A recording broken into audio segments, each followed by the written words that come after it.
Arestado ang sarong high-value target drug personality sa pigkasar na Search Warrant Operation sa Barangay Pinagdapian del Gallego, Camarines Sur, alas 6 ka nagkaaging Lunes, Enero 27. Pigbisto ang suspect na si alias Totoy, residente ka na sabing lugar. Nakuha sa posisyon niya ang 400,680 pesos na kantidad din Shabu, kalibre 45 pistol na kargado ng 12 live ammunition, sarong kalibre 22 pistol na may kargang 2 live ammunition, sarang 12 gauge shotgun asin man ang sarong improvised caliber 22 pistol.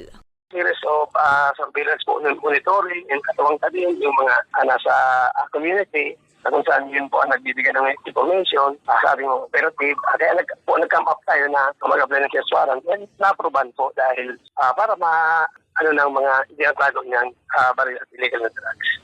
Naging matrayong po ang operasyon sa kusugan search warrant na pigpaluwas kan Executive Judge kan RTC 5 ng Camarines Sur kaining nakaaging Enero 22 sa singkang pinagsararong puwersa kan del Gallego Municipal Police Station, Provincial Intelligence Unit, asing kan Provincial Police Drug Enforcement Agency sa pakikipagkoordinar man sa PDEA Bicol.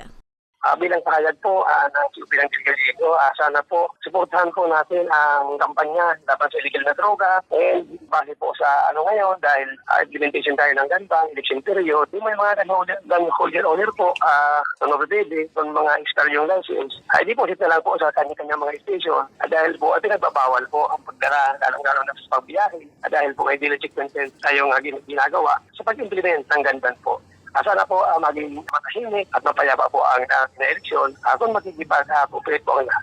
Sa presente, nasa kustudiya pa kan del Gallego Municipal Police Station and suspect asinahampang sa kasong pagbalgar sa RA 9165 o pagbalgar sa Comprehensive Dangerous Drugs Act of 2002. Asin pagbalgar sa RA 10591 o Comprehensive Firearms and Ammunition Regulation Act asin pagbalgar sa Election Gun Ban. Para sa mga baratang tatak Bicol, Regine Bue.